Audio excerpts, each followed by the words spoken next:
Hello, everybody, and welcome to this Q&A session with our guest today, Susan Cahill.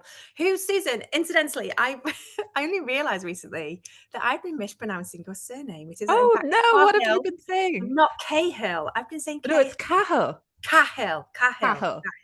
There we go. So we get that right from the beginning, please.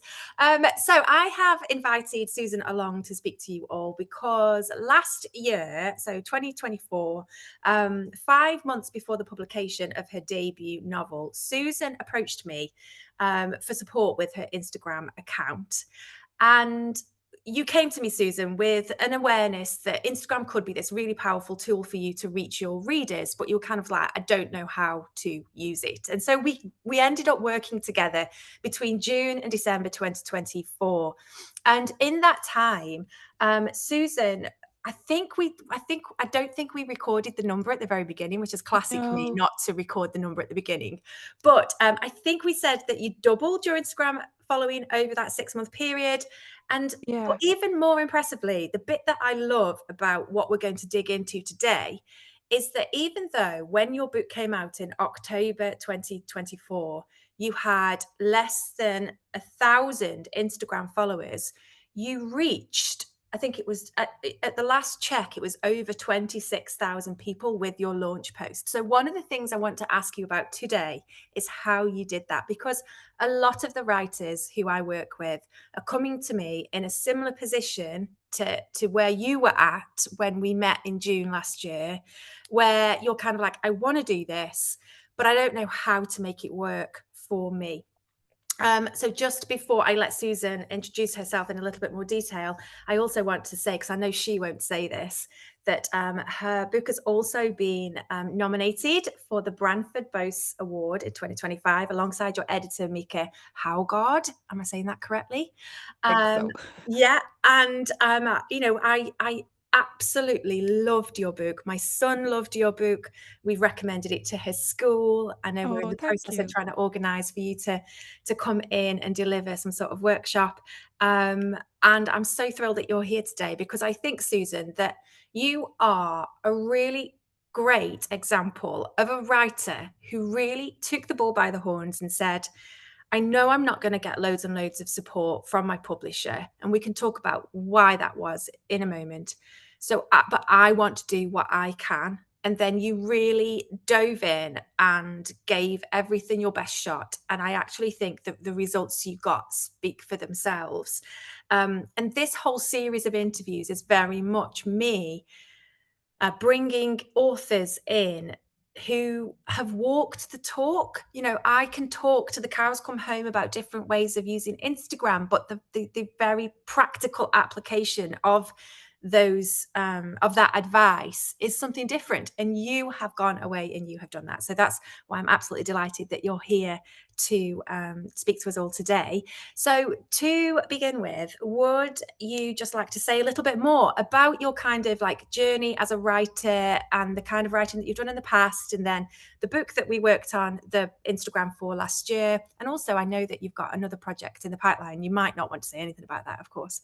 But yeah, just give everybody a sense of the kinds of things that you've worked on in the past. Yeah. Thanks, Nicola. Yeah, And you're welcome. yeah, like from the top, I think I probably should say I did probably about a quarter of what Nicola had recommended. And that's why it worked, because I listened to Nicola. I wish I'm like looking back now, I'm like, I should have just done every single thing that Nicola told me to do. And then who knows? But yeah, like one of the things that you really did for me was like you took away the fear of Instagram, because I didn't have a clue how to use Instagram. Like I'm a children's writer, I'm a podcaster, I co-host a podcast about children's books with another Irish children's writer, Sinead O'Hart. That's called Story Shaped. And in my previous life, I was an academic. Sinead was also, we met in University College Dublin doing our PhDs, and she calls herself a dormant academic. I call myself a lapsed academic. It's still there. But yeah, so my background was very much like it was research, it was like academic writing, but I always had this desire to write a children's books because those were the books that had the biggest impact on me. And I'd had my own private Instagram account, but kind of, started when we started doing the podcast, I created a public Instagram account, but I just hadn't a clue. I didn't know what I could use Instagram for. I was really afraid of showing up on Instagram. Um, and that's one of the things that you really helped me with, was just taking away the terror of Instagram and like it not being a big deal, because I was like and even at the beginning of working with you, I was spending a lot of time, I think, like over the posts, and we can talk about it a bit later, but actually the posts that have done the best are ones that were very kind of off the cuff, or ones that I didn't spend Mhm. too much time on. The ones that I spent like ages on actually didn't do as well as those other ones.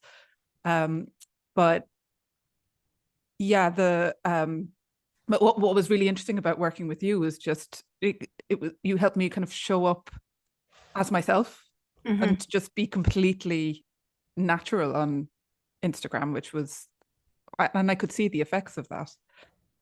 Yeah, yeah, and I think that what you're describing actually is something that lots of writers describe to me. Some of them are not perhaps as willing to admit that they're scared. You know, they're I kind of was afraid of terrified. it. Like lots of writers will go, "Oh, well, I just don't like Instagram because I don't like," and then you gradually, you know, you peel away the layers and you realize that what's underneath it is actually a real fear of being more visible and perhaps making those mistakes. And you know, it's so interesting for me at times to see that the things that people bring to Instagram are the exact same things that they're struggling with out elsewhere in their lives. You know, that they are the same things. Um, Yeah, and so I it's was almost afraid of people judging me, of people yeah, thinking, like a real Irish thing, of people thinking I was like having notions and I was like up yeah, myself and like being too big for my boots, like all of that stuff that you're yeah. kind of, it's very hard to shake off. Yeah, it's very hard because it's so deeply entrenched. And like I said, it's not just, it ends up not just being about Instagram, it ends up being about lots of things. Yeah, It's always a real privilege for me to sort of see people kind of go, oh, okay, so I'm going to feel this fear, you know, like I am afraid, like I am worried about these things. But also my work and reaching readers is important enough to me that I am going to step outside of that fear and I'm really going to take a risk. And 99.9 times out of 100, the things that people are most scared about don't actually happen. Like yeah. It's I like the opposite, actually. I found like completely the opposite. Like people have really just been really warm and responsive. And yeah, I actually remember one of, again, we can talk about this in a minute, but I did like 4 launches for the book because I just, I was so excited that I'd finally managed to publish a book. But after one of the launches, an old friend of mine, she was like, I just really love the way you are showing up on Instagram. It's just really like refreshing. And I was like, oh, phew. yeah, Like, yeah. And I bet there are people watching this now who are going through or have been through exactly what you are describing about this is scary, making yourself publicly visible and also the risk of public failure as well. yeah, Like if your book doesn't do what you want it to do in terms of reaching its readers, it's a risk. It's always a risk. And if you never take the risk, you don't have to confront the possibility that the risk might not pay off. And I think yeah, that there is so much of this that appears in the work that I do with writers. And like I say, very often it's echoing, it's mirroring or echoing. I'm not really sure which one's the right analogy. What is happening in their real lives as well. So it has this ripple effect. So it's great, and it's always such a privilege. So thank you, Susan.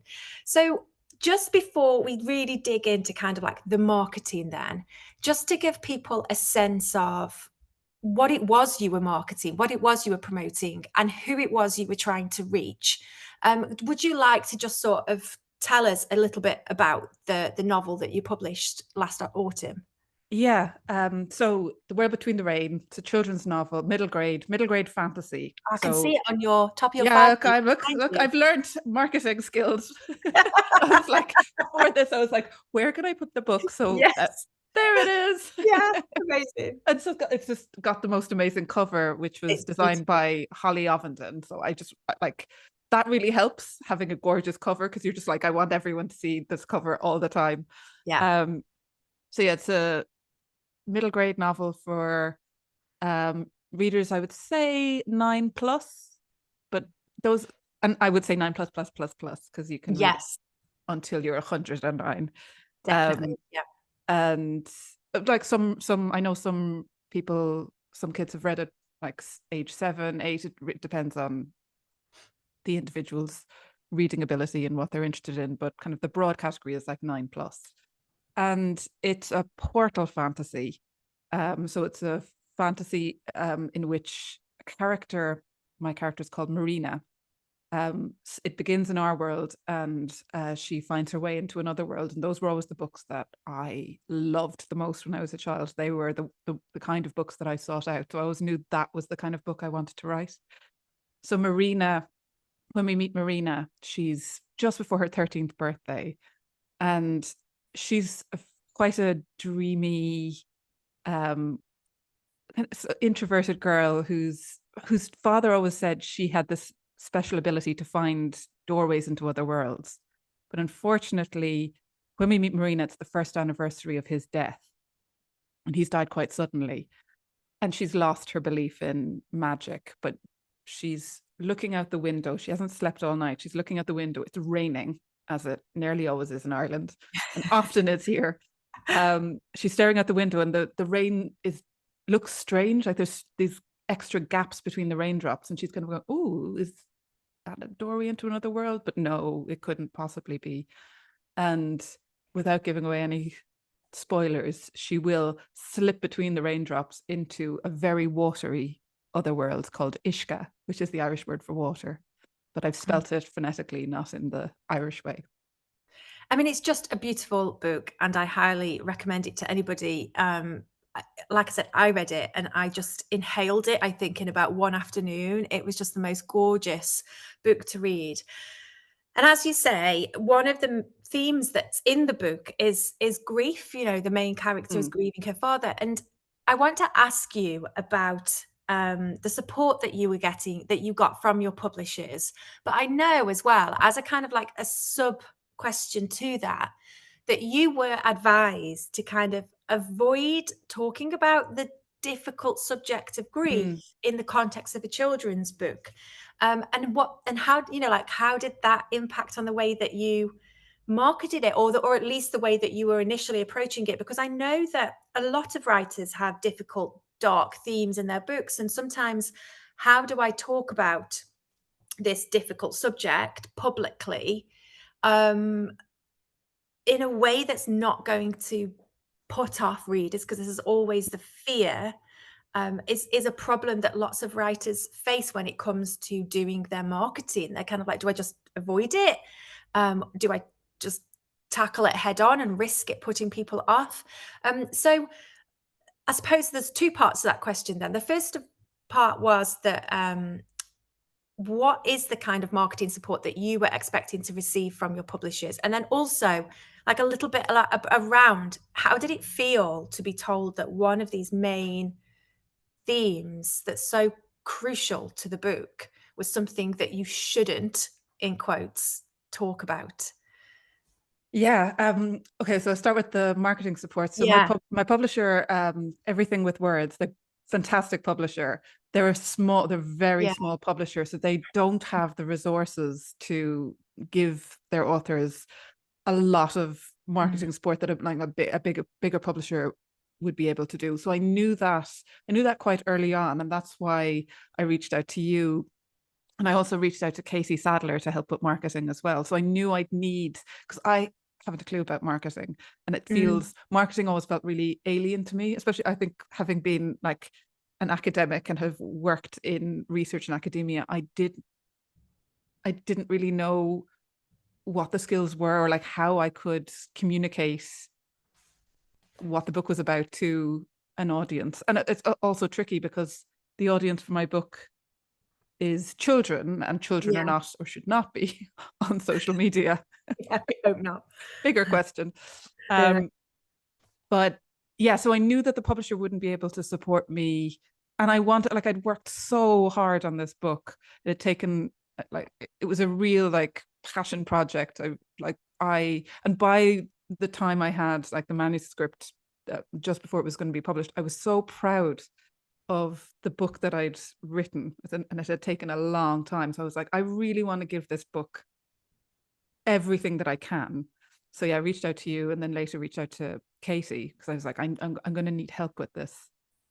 Um, and then yeah, the message that I was getting was like, tone down the grief, and I completely get why you would want to tone. You don't want, like, I get why you wouldn't want to have grief first and foremost when you're saying read this book.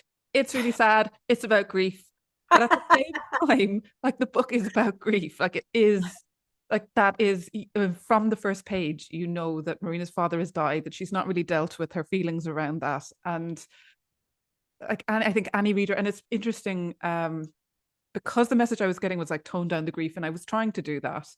Um, but all of the reviews of the book have all picked up on grief as a main theme, which was really Right. interesting because I was like, okay, like even without pushing grief, like Yeah. that's the message people are getting from this book. Um, and I I want people to read it, and I want people to read it who haven't experienced grief. I mean, the thing is, we're all going to experience grief at some point in our lives, whether that's early or later. And one of the things I wanted to do with the book was kind of give the readers the tools to navigate their way through grief. The tools that like, because my dad died when I not quite as young as Marina, but my dad died when I was quite young, my Mm, early 20s, and I didn't have the tools. So I gave Marina's journey is what I did over probably about 20 years. She does in a few days. yeah, yeah, So yeah, but yeah, it is a book about grief, but that's one of the things that we talked a lot about is yeah, how how do you get this book into people's hands? How do you attract people to the book that is primarily about grief, but is also about magic and wonder and yeah, feeling your emotions and going into another world? And there's very funny frogs in there, and there's some funny characters. But like fundamentally, it's a book about facing your demons, I suppose. yeah, yeah, definitely. Um, because as you were saying that, I was thinking back to those conversations we had, and like you say, it isn't actually a sad book. No. It's a moving book. It's a really touching book, but it's ultimately really uplifting at the end, where you see her facing down those demons and being triumphant essentially in that, and finding kind of a new stability and a new strength that she didn't really know that she had. So without spoilers. But And like, yeah, I think that's what like children's books should be. Like children's yeah, books do I mean, I think wrongly, some people have a misapprehension about children's books that they're easy, that fluff. they're fluff, that they're surface level. But Yeah, all of the children's books that I've read, the ones that have had the biggest impact on me, the ones that I love the most, all tackle difficult and deep yeah. subject matter. I'm always saying that like children's books are works of philosophy. Like they Yeah. are, And I think that as a pet, and also from just from a marketing point of view, as you were saying, you weren't really trying to reach the children, the readers themselves. You were trying to reach their parents, and that's quite a tricky line to tread because you don't want to labor the point that this book is about grief, and then the parents thinking, "Oh God, well, I don't want to upset my child." But at the yeah. same time, like it is the kind of parent that you were trying to reach who would want their child to read that kind of book is wanting more from their children's literature than kind of fluff or just something very formulaic or repetitive. They want something that has more weight to it. It's kind of accessible in terms of the language that is used, but it has more weight to it in terms of character and emotion and plot and how it connects with real lived experiences. So it was a line that we carefully trod, and it's interesting, like you say, that so many of the reviews that you received really did pick up on the fact that grief was this core theme. So it kind of came through on its own anyway. There's And another thing I didn't notice about the book. I didn't realize that the book was about loneliness as well. Um, I didn't, you don't see everything in your own writing. And several reviews were like, oh, it's a book about like how you deal with feeling alone and with loneliness. And I was like, oh, okay. yeah, And Yeah, she 'cause at the true. beginning, she really is, isn't she? She's Yeah. very isolated and alone, and I wonder how many children, have experienced that, and then seeing that reflected back at them through a book. There's that great phrase, isn't there, about books being, Yeah. doors, windows, and mirrors. Is that Yeah. the phrase? I will look up, I think it's Rudine Sims Bishop, I think, is the Yeah. academic who came up with that phrase about books. And I think children's literature in particular is so powerful. And In children don't live in bubbles either. No, Children they experience they hard things. know.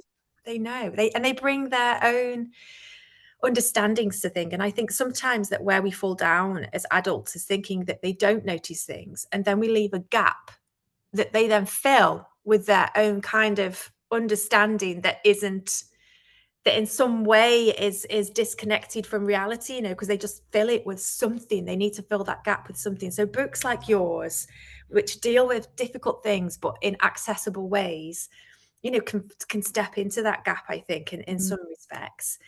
The other thing that you said just then as you were talking was the how you knew pretty much from the beginning, very early on, that you weren't going to get stacks of marketing support because your publishers just didn't have the resource.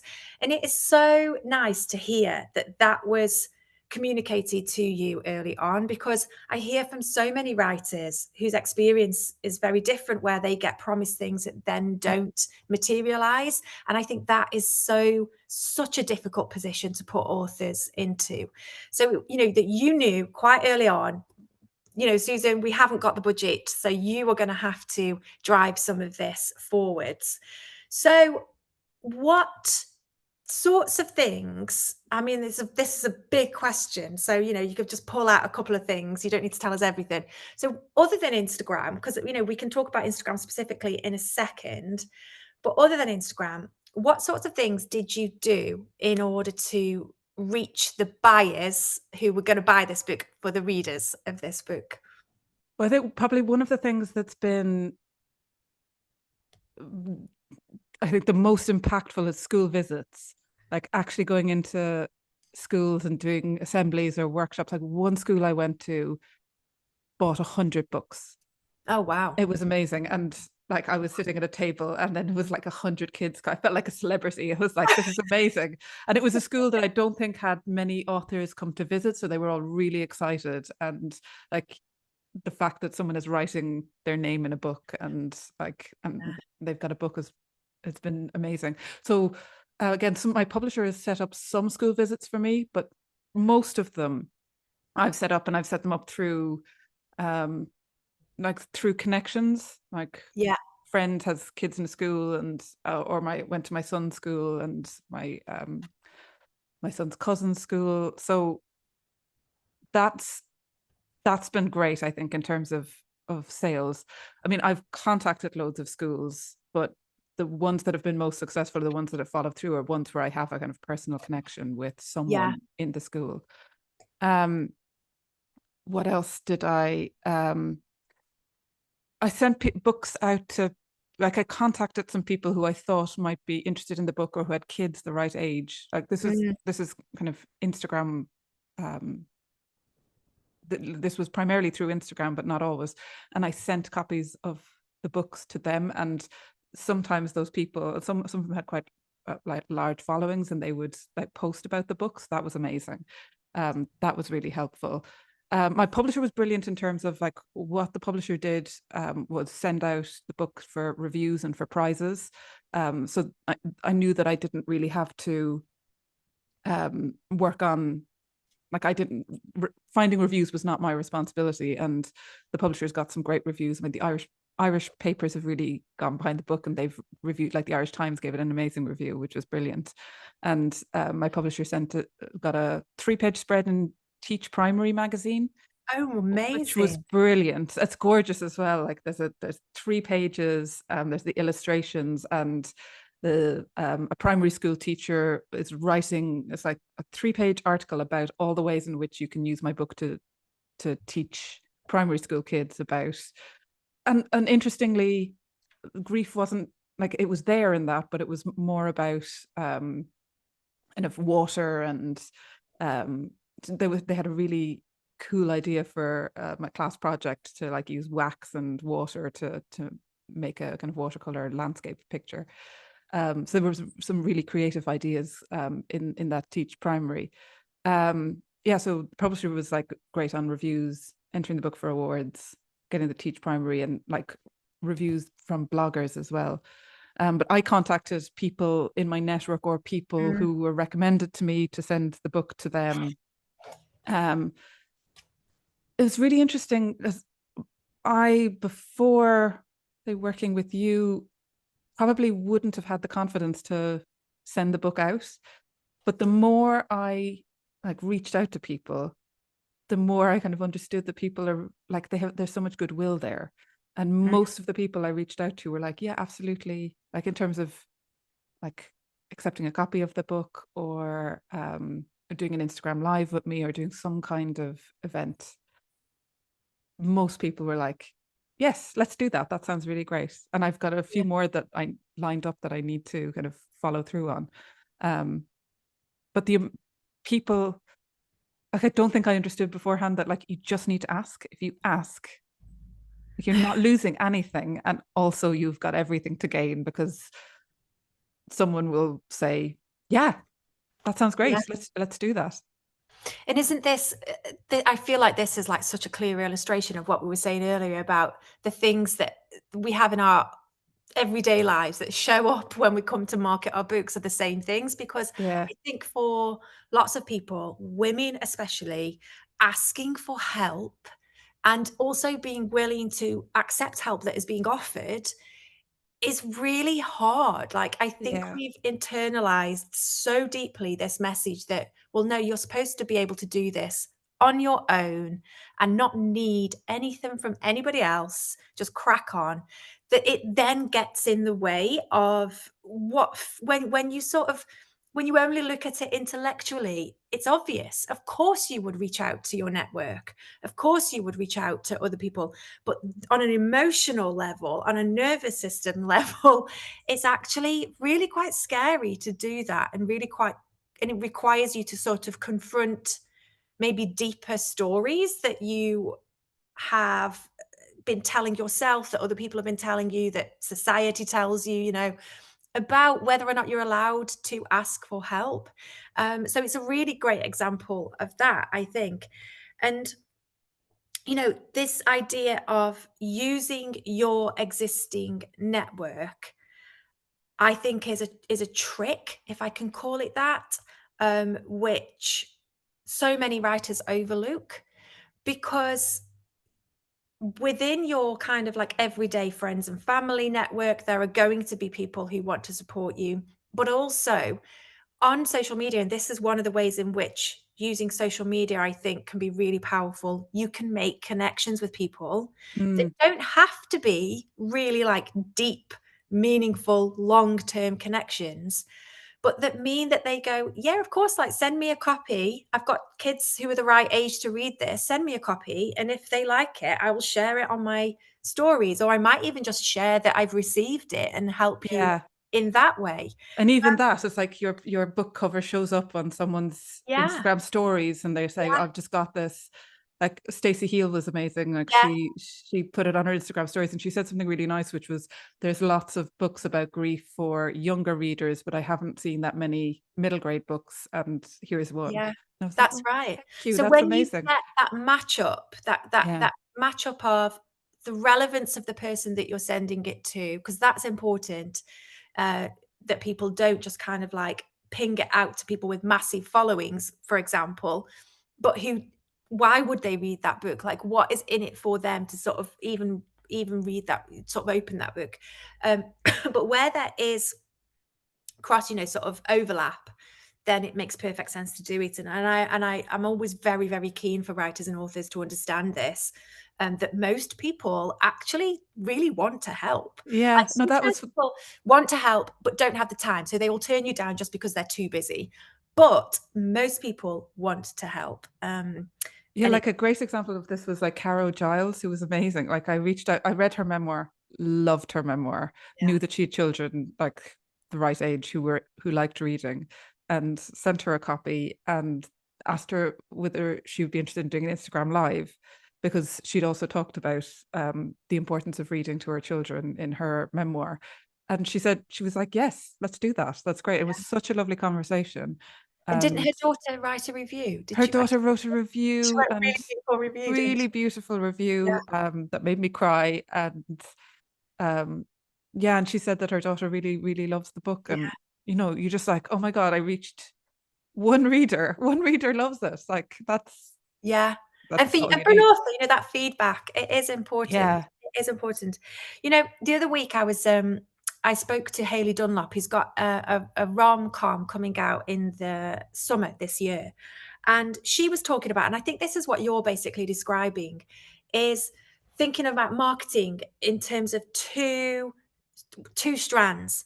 You've got the kind of stuff that is your publisher's job to do. So this is to get it to market. So to make yeah, sure that it's in bookshops, to make sure that they have sold the book to the bookshops, to the booksellers, or that they've got it into the trade press, or they've got it into review press, column inches. And that's what the publisher can do for you. But where your strength is in using your network and your community to complement that. So you are reaching people on much more of an individual, personal level. Leave all the other stuff to the publishers, but you can take ownership of this personal connection. And that's what you're describing in the school visits that have come via personal connections, and also sending it out to people who you've never met, you yeah. barely have even exchanged messages with, but because you've had some connection with them over social media, and you can see that there is a relevance of your book. Like, you'd read Caro's book, you knew that her daughters loved reading, that you would then felt confident that this would be a book that would appeal to them. And I think doing that kind of homework then gives those outreach efforts kind of a real personal touch, which also makes them more likely to succeed.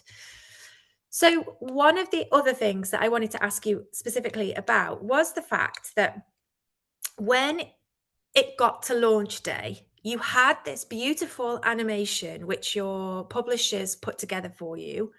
My cousin. Oh, was it your my, oh my my God. cousin made Oh, that. I thought it was okay, well, so okay, No. so here we go. So your cousin put the animation together, and I'm actually going to show it to anyone who hasn't seen it in a second.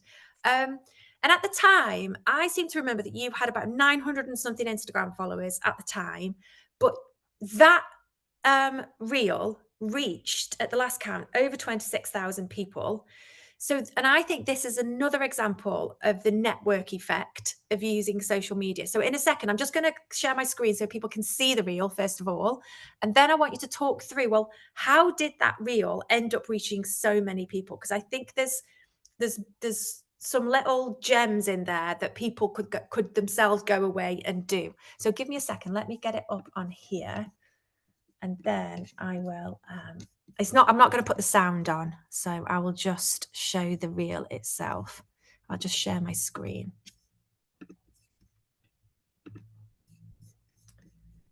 Okay, so here we are. And you can see it's publication day for The World Between the Rain there in the caption. And then this was the gorgeous animation, which is based on the front cover. And I also love the bit where it says, for fans of, it's always a good idea to sort of highlight writers that people will already be familiar with, so they understand what it is they're getting.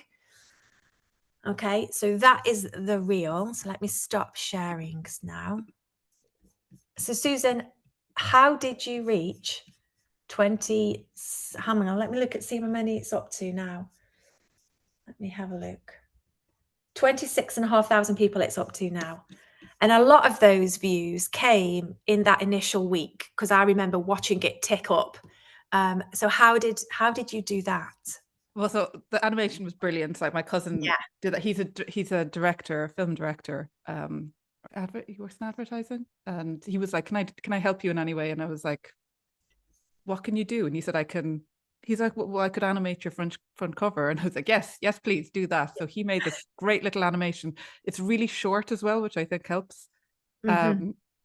And I had one of the things I'd been really lucky with was through doing the podcast, I had a really great network of children's writers that I'd made a kind of personal connection with through doing interviews with. And I asked a lot of those to like read advanced copies of the book and provide quotes if they wanted to. And everyone I asked gave me a quote, which was amazing. So I had all of this like support from other children's writers. One of the things when I worked with Casey Sadler, she suggested doing a thunderclap moment. I didn't know what that was. I think I asked your advice about the thunderclap as well, because I was like, what is a thunderclap moment? Casey explained it to me. So what you do is you gather together a group of people who are all going to share a certain post on a certain day at a certain time. I found that, I have to say, I found that really difficult, like asking people to do that. It Mhm. felt really out of my comfort zone.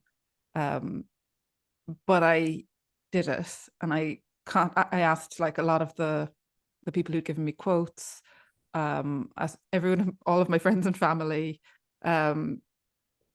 anyone I'd made a connection with who, I mean, there was some people I didn't ask that I probably could have, but I asked a lot of people. I asked loads of, I used to teach in a university in Montreal, and I'm in contact with some of my former students. I asked my former students to share it so that it would get shared like in Canada.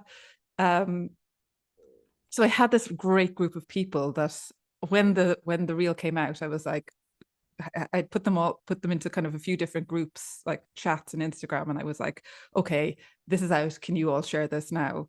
And they all did. So I think that really, really, really helped. Mm. Um, And I think it goes to show, I say this a lot to people, that you've got to think cumulatively, rather than looking at people and going, oh, well, they've only got like 150 followers and their account is private or whatever it is. yeah, because that's one of my former students. She was like, I don't know if I'll be of any help to you because I've got like my account is private and I've got 100 followers. Yeah, I was like, that doesn't matter. Like there it might doesn't be matter. one person in there Yeah. who is like, oh, that looks like an interesting book. Yeah, exactly. And I think thinking cumulatively, so if you can draw up these groups of people, this reminds me of something Stacey Heal said. When she was marketing her memoir, she actually created 3 lists of people, and she kind of had them in sort of different categories. She had the people who she had a relatively strong existing connection with, that she could just ask to do something like the thunderclap moment.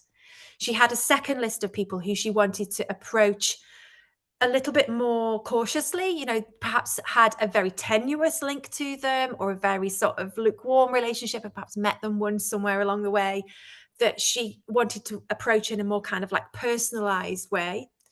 And then a final group that were kind of like the dream scenario collaborators that she had absolutely no connection with at all, but she was going to chance her arm at reaching out to see if any of those would be on board with doing some things that would help her book get out into the world. And so that kind of, it reminds me of that, where just thinking about, what do I have at my disposal already? And again, this network effect of social media, we think of social media very often in terms of just the content we create and put out into the world, and the audience that we as individuals accumulate, and the power of those things. But actually, that network effect, that ripple effect that you can create with something like a thunderclap moment. And I'd forgotten, I think the thunderclap thing was something that people used to use a lot on Twitter, back when Twitter wasn't a hellscape. Um, and I'd forgotten that it was called that, where you'd get all the same people. So that's great. So I'm going to say thank you to Katie for that Because as well. the other thing I did was because I felt so anxious about asking people to do this thing for me, like actually messaging them and say, can you do this? I mean, I made myself do it, but I also put on my stories, like I think a few days before, saying, I'm going to do this thing. My book is coming out next week. Would anyone like to help me share it? Yeah. I will choose. If you do, I'll keep a note and I'll choose one of you to send a book to, and a little like I was making little like Yeah. painted postcards for people. I was like, I'll send you a signed copy and a personalized postcard. Um, and so people that I didn't expect to like I would like I'm not going to ask them, they came forward and was like, yeah, I'll share it for you. So that was, so I did both the kind of like individual asking of people, but then I also had it on my stories saying, Yeah, do you, who wants to help? And that yeah. was that I got a lot of people from that as well. Yeah, I can imagine you did because again, it's that the fear of asking for help. We think people are going to turn us down or turn their noses up, even worse at us. And Yeah. actually, people really want to help. They want you to get this book out into the world. They want to, and I think as well as on a human level, like we want to feel part of something, And I think that when you say yes, I will support you by doing this to help you, that is joining, it's kind of like Yeah. very human, collective, let's support one another, which is just a very instinctive thing, I think, And that I we think it's, we mask, but it is there. yeah, and it's the vulnerability thing as well, because it feels really vulnerable to like go, I'm it feels really vulnerable to say I'm trying to market my book. Like I'm Mhm. trying to put something out there. That feels excruciating, but It people respond, does. like people respond to vulnerability. And I could be about to completely mangle this, but I watched an absolutely brilliant video on this by somebody who's on Instagram whose name is, I think, is Bear Herbert or Bear Hebbert. And she is like a marketing coach. Like I think she bills herself as like an anti-capitalist marketing coach. And she talks about that feeling being to do with in capitalism, similar to what we were saying earlier in the conversation, we are taught that to have needs is to be weak, to Mm, be, like you're not allowed to have needs. And when you say, I want you to buy this thing, or at least I want you to um, know it exists, or I want you to share it with other people, that is a need. And yeah. we are taught, you're saying, that is my need. I need your help. Like I need, and we are taught that to have needs is a problem. We're not supposed to have needs. We're supposed to just like go out and do stuff and not have needs. And that's what that feeling is. And I just think it's a super interesting perspective because I think it goes across so many things. So it And I is. think It's really. The fact that you were so aware of it, that was what you were feeling as you were doing it, but you still went ahead and did it. and there's another part of it as well, which is like I don't know if I'll be able to articulate this properly, but there's this, you kind of, I think as a writer, you have this sense that you need to stay clean from all of the market, and your job is to just write the book, and other people's job is to market it. Yeah. And if the book does well, it's just because like you had nothing to do with that. Like you were in this kind of pure writer space, which also feels really hard to kind of step out of that idea of what a Yeah. writer is and what a writer should do. You had a post that was really helpful to me for that, where you were talking about like writers have always had to market themselves. Like Dickens was out there like pushing his books. Like Yeah. the writers who were successful in the past also had to market their books. It They wasn't did. just the publisher doing that. They did. I think that the piece that I was possibly referring to was actually written by Amy McNee, who is on Instagram as Inspired to Write, I think is her Oh Instagram yeah, love handle. her. Yeah. And Yeah. she'd written this brilliant essay taking down the idea that writers, in the past, all writers had to do was write.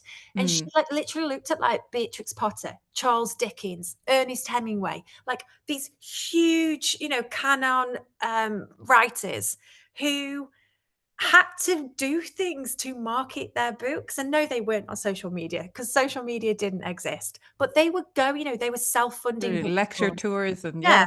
They were sending out copies of their books with handwritten letters to, I don't know, aristocracy, members of the royal, like whatever it was. They were doing things that essentially were marketing and promotion. So that idea that all writers used to have to do was write is perhaps not wholly true. I'm Yeah. sure there are writers who have achieved great things, having never had to put a finger into the mucky world of marketing. But for most people, at some point along the way, they have had to participate in the activity. Because this is how I view it: is that marketing is simply doing things, participating in actions that will help you reach your readers. Now, if you decide that's not for you, then I think that's a perfectly legitimate choice, as long as you also accept that that might mean your work doesn't reach its readers.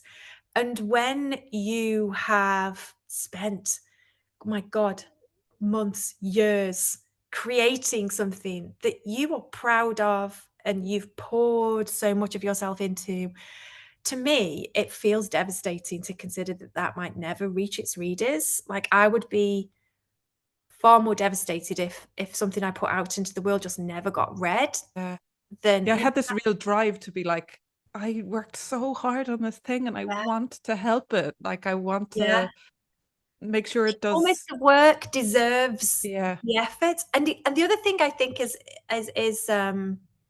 important, and I think this actually ties quite neatly into how our kind of working relationship came to an end, is that it's not forever. You're not Yeah. going to be plugging away at marketing activity, whatever that looks like for you, forever.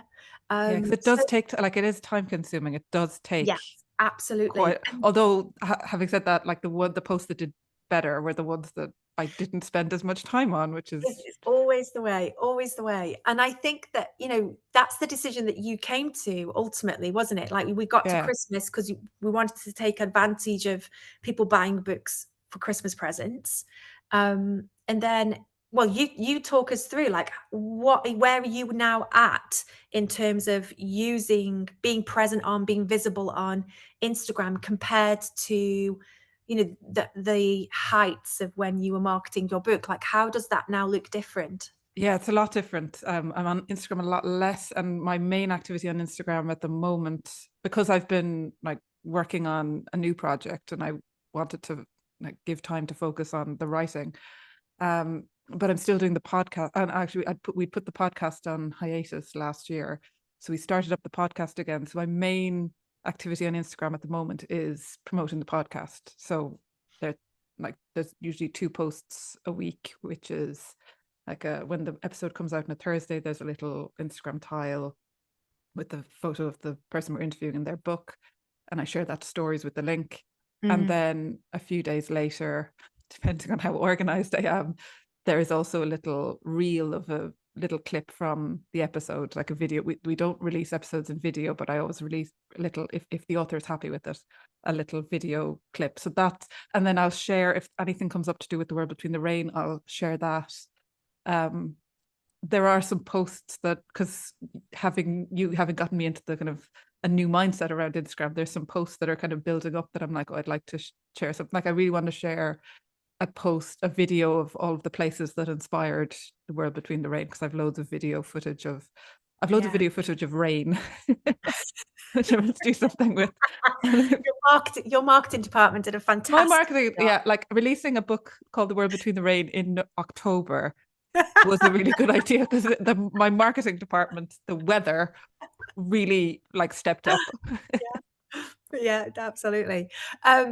So I suppose to finish on, actually, because I sort of fast forwarded to where you are now and how you've kind of dialed it down, because I think that's another thing that I always want writers and authors to be aware of, that you may have to sacrifice some of your writing time during that period when you are marketing your book. Like, it's just, I if I said, "Yeah, yeah, of course you can keep doing all of your writing and all of your other responsibilities and add marketing on top of that," like, that is totally unrealistic and it's not gonna happen. So there are always gonna be things that you end up having to not do, but that it's not forever, and that the balance can shift back again once you get to a point post-publication where you think, "Actually, I've given this a good go, and I think I feel happy with what I've done, and I'm now ready to move on with other things. So now let me, sort of shift the priorities around and split my time differently to how I was when I was marketing.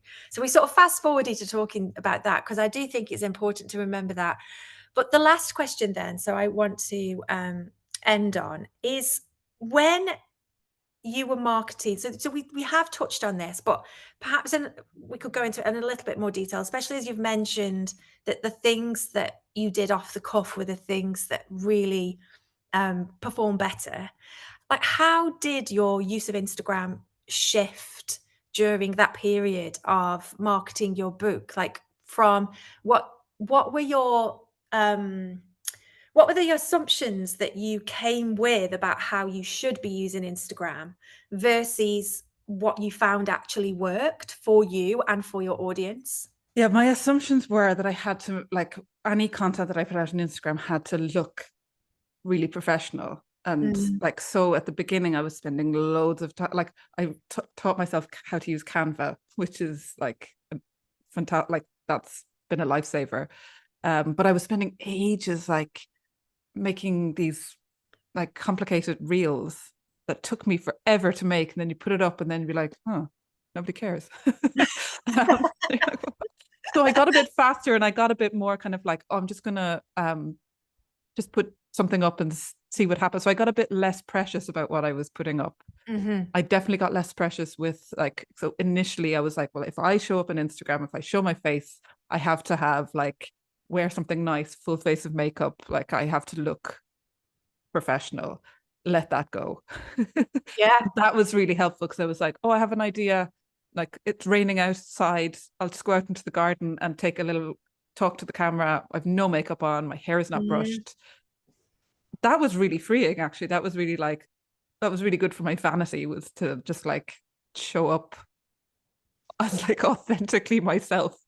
And I think people responded better to posts where I was just doing that, even though that felt really hard as well. You're just like, oh God, I look horrendous, but nobody cares. Nobody yeah. cares. And if you're walking down the street, that's the face everyone's going to see, right? So Yeah. it's sometimes a little bit of a trick that we play on ourselves. Yeah. Yeah. And then like to the two posts that have done really well have been like they're both connected back to that idea of vulnerability, I think. So one of them was just like my desk covered in laundry. Oh, I remember. I do remember this one. And I just was like, things that didn't happen during publication week, Yeah. laundry, like clearing my desk, um, writing. But I mean, the lie there is that that's not just during publication week. That's just like that desk is normally full of laundry. I don't tend to actually write at my desk. I should maybe do a post about that. I tend to like write on my sofa over there because that feels more like playing. So the desk is like a repository for all of the crap. But yeah, people were like, "Oh yeah, that's my desk looks like that too." Mhm. And then the other post was like I had with a friend of mine who was like starting a new business, a photography, like she's photographing toddlers. Um, and the two of us went to her friend's photography studio. We videoed each other talking. Like I asked her questions about her photography project, and she asked me questions about the world between the rain. And so we had these quite professional looking little videos, and I was sharing some clips from those. But we also both had toddlers at the time who were with us. They were watching Frozen in a corner. So we had to stop the like filming various times. Like our two kids would walk over. It was lots of mommy, mommy, mommy.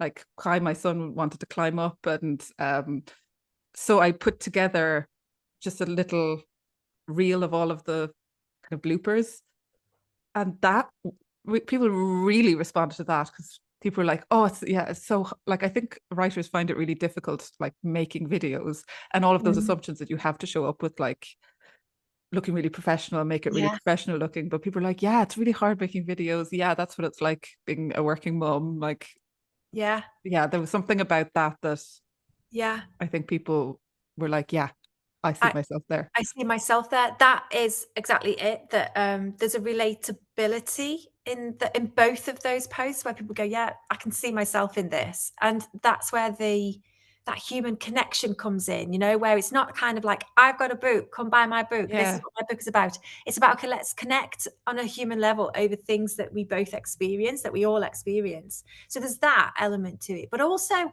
I think you've just highlighted something really important, which is the difference between influencer culture, which is the culture that dominates on Instagram and how we think of Instagram in terms of how we're supposed to show up to it, versus showing up on Instagram as a writer and author, which is a totally different thing because you were looking ultimately not for an audience for, I don't know, your life. You were Yeah. looking for readers. So there is a distinction between the audience and the reader. And when you show up as an author and a writer, very just, I mean, it's an overused word, but there isn't really an alternative, just very authentically. Um, that is going to appeal. That's not, that might not pick up the people who are interested in what your life looks like, but people No, who are nobody looking should be for, interested in what my life looks like. mine is mostly sat here at my desk and walking my Yeah. dog. So no, nothing interesting happening here. So, but there is this kind of idea that that's what you're supposed to do. You're supposed to share the exciting things. You're supposed to share the big moments, the beautiful things, the perfection of your life. And actually, what is far more human and far more likely to create the kinds of connections that make people want to read your books is to be just very real and very, like I said, horrible overword used word, but it is the word, just much more authentic, talking about the things that are going on in your life in a relatable way and showing up in exactly the same way as you would show up if you were walking down the street. So I think it's really an important message for lots of authors and writers to have, that you don't need to show up in a way that, I don't know, looks perfect. Yeah. That That was there's the big lesson I learned. It's like, it doesn't have to look perfect. You don't have to look perfect. You just if have you to, if you were trying to build, if you were a content creator and you were trying to build an audience in order to get brands interested in paying you to talk about their products, then you would probably have to create a very different online persona. But when you are a writer and what you want people to do is read your books, you need to give people the opportunity to sort of connect with you just as a person, so that you give them the opportunity to find out whether your books are for them or not. um, and I think that is sometimes that there is this disconnect because the dominant culture on Instagram and how we understand Instagram is influencer culture. And I'm sort of like, no, don't that's not your business. That's not what you're yeah, here for. You're here to just be a person who writes books, and you want to talk to people in a way that will connect with them so that they want to read your books as well. yeah. Yeah, And so it's show like I think showing the tension as well, because like another post that did quite well was one that I used. We were talking about like my book launch, and like I got obsessed with like finding a dress that would like match the book cover, um and I made a post that was like, something you might not know about me is that I love getting dressed up and I love dresses, and I had like some photos from my past where I'm like in fancy dresses, because again that's not like a thing that lots of writers don't care about fancy dresses. Or I know a lot of writers who are like, whatever, but I also know a lot of writers who do like fashion, and I was like, yeah, okay, this is me, this is who I am. And again that felt kind of can I tell people about that side of myself? yeah. And I think the point is that, yeah, absolutely, because it's you, it's who you are, it's that's the authenticity. And what the only reason why you would not share that is in order to maintain some kind of identity that isn't actually you. Um, so I always think that that's another thing that we have a tendency to do, is to curate in a way that doesn't just respect boundaries and privacy, because that obviously is very, very important, but to curate in a way that creates a totally separate persona. And then that actually makes it harder to show up, because when there's a gap between that persona and who you actually are, so you feel like you're having to put on a mask, or you're having to perform for the internet. That Yeah, feels weird, and it feels unpleasant, and it just basically means you're less likely to do it. So I'm always really keen for people to find a way, because it's different for everyone, but to find their way to, how can I show up in a way that feels good to me? um, just before we finish, I was just a couple of weeks ago, I did not want to be visible. I had a week where I was like, oh, for some reason, I just felt tired of being visible. And I thought, well, I've still got to show up, because I had a workshop that I was selling tickets for. So I was like, well, I've got to do something. So how am I going to navigate this?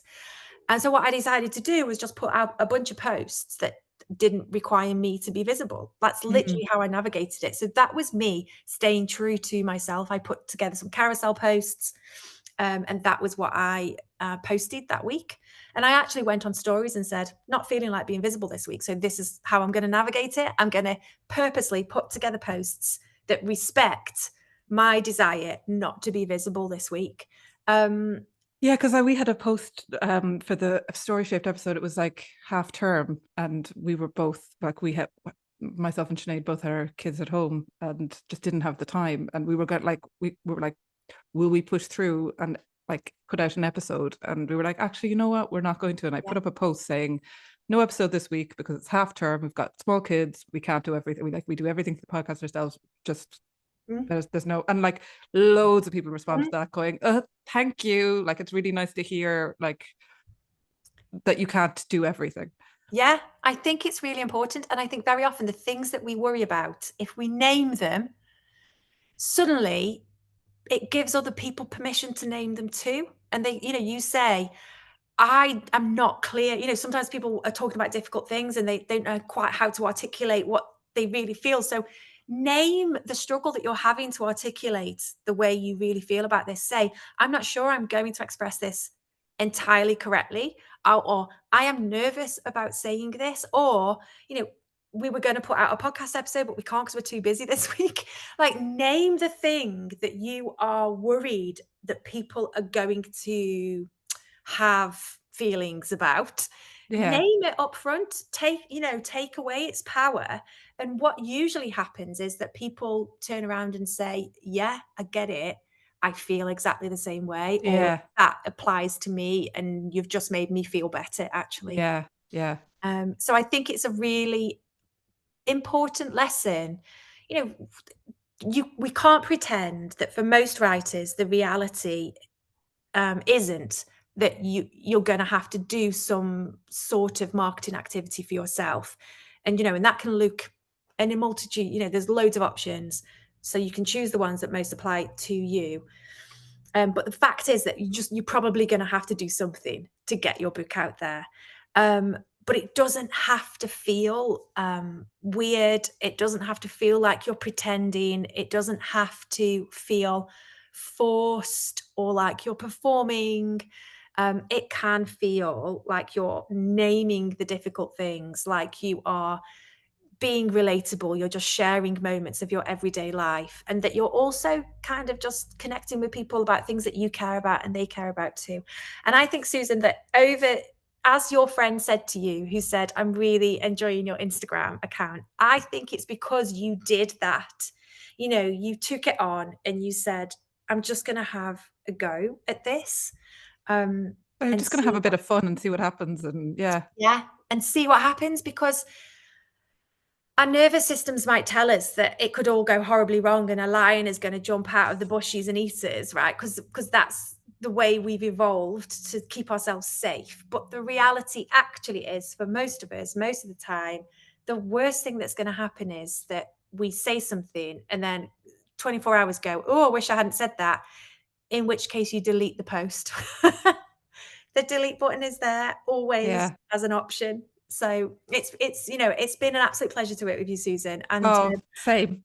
I'm so pleased that the book has done so well, and the award nomination, is a bit of an icing on the cake. That was lovely. Yeah. When do you find out? Do you I know? think the shortlists will be, because it's on the long list. So the shortlists Yeah. I think are announced next month sometime, Okay. I think. And then I Right. think the Because if you get on the short list, you get to go to the ceremony. So I'd really like that. That would be fun. That Like would you be. could wear frocks. Oh my God, get yourself another frock. For the record, the dress that you wore at the book launch was stunning and an excellent match for your book cover. I was very I impressed. just got completely obsessed with I think it was like a displacement activity. I was like, Yeah. not going to think too much about the fact that this book is going out into the world. I'm going to like focus on what Focus I'm on a wearing. dress. It was like one of those, the Waterstones do those like Oh Oscar yeah. things and they match. It was like one of Yeah, I those. just got ahead of them. Yeah, it was amazing. It was amazing. Well, thank you, Susan, so much for joining me this lunchtime. Oh, thank I am you. going to make sure that links to your book and your Instagram and anything else are there in the notes that go with this video. And if anybody's got any questions for Susan or for me, based on what we've just talked about, then please go ahead and drop them into the comments, and either me or Susan will come back and answer you. And I would say, if you're Yes. thinking about working with Nicola, do it, Oh, because it was just it was such a positive experience, and you took away all the fear of Instagram and marketing, and yeah, really enjoy. Like I enjoy Instagram as a place now. It's like it's a place of connection now for me than a place of terror, which it was before. oh, that's amazing. Thank you so much, Susan. That's very kind of you to say. It's weird actually how often people say to me, "Oh, I'm now quite excited," and I go, "Oh my God, this is amazing! Like you've gone from like abject horror or fear Yeah. or disgust at the idea to now feeling quite excited and motivated about it." So it's really nice for you to say that. So thank you very much. Okay, I think that's going to be us finished for today. So we will wrap up there, and let me know what you think, everybody who is having a listen or a watch. I think what Susan has just shared with us will be super useful for lots of you, and I will see you all soon. Take care, everyone. Bye-bye. Bye.